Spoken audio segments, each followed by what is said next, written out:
The Post is a movie about the Washington Post's attempt to publish the Pentagon Papers, which was a highly classified study about the U.S. involvement in the Vietnam War. Written by Liz Hanna, Josh Singer, Elizabeth Hanna, and directed by Steven Spielberg, The Post manages to tell an intriguing, sometimes confusing story that is very important to be seen in today's political climate. So, can I ask you a hypothetical question? Oh, dear, I don't like hypothetical questions. Well, I don't think you're gonna like the real one either. Do you have the papers? Not yet.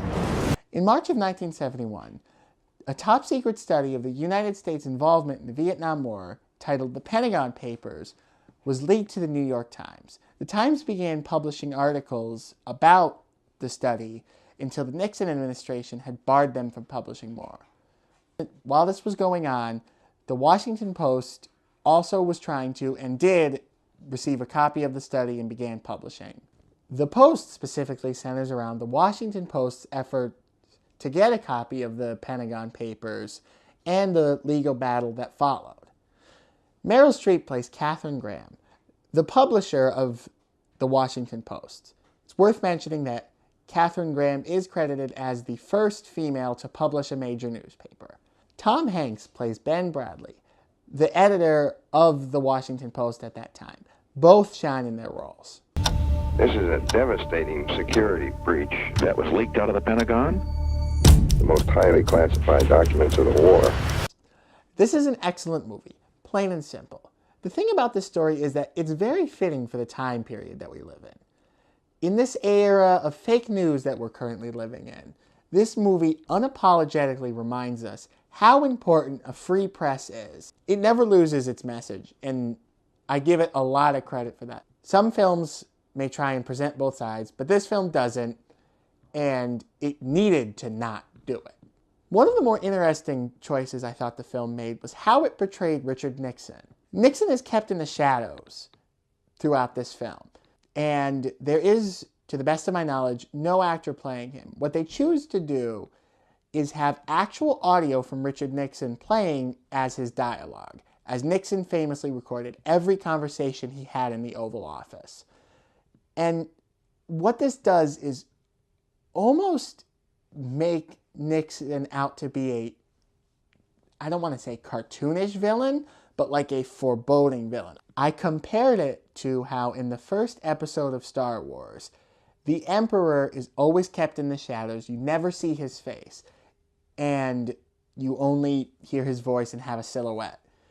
It, I don't want to say creates almost a fear of the president, but it portrays Nixon as exactly who he was. An evil man who probably shouldn't have been the president. And props to that movie for, again, sticking to its message and sticking to the fact that we can't have these all-powerful deities in the presidency. While music doesn't play a large role in this movie, it adds a layer of quality that was much appreciated. Times has 7,000 pages detailing how the White House has been lying about the Vietnam War for 30 years. The way they lied, those days have to be over. The thing about this movie that I found to be a bit of a negative is just how in-depth into the field of journalism this goes.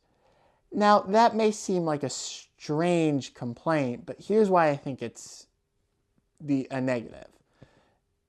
I know a little bit about journalism, and there were points in this movie where I was totally lost with what they were talking about. And, I mean, granted, I give them a lot of respect for so accurately depicting the field of journalism and using so much, as I called it, journalism jargon. But at the same time, I can't imagine that the average moviegoer will know so much of the legal terms or what a source is or why it is that reporters never reveal their source. So take it as you will. It's both a negative and a positive in some respects. What will happen if we don't publish? We will lose. The country will lose. What are you going to do, Mrs. Graham? The Post is a very well done movie about an intriguing moment in U.S. history. It's great acting, unapologetic message, and beautiful musical score definitely make it worth a watch. A 4 out of 5.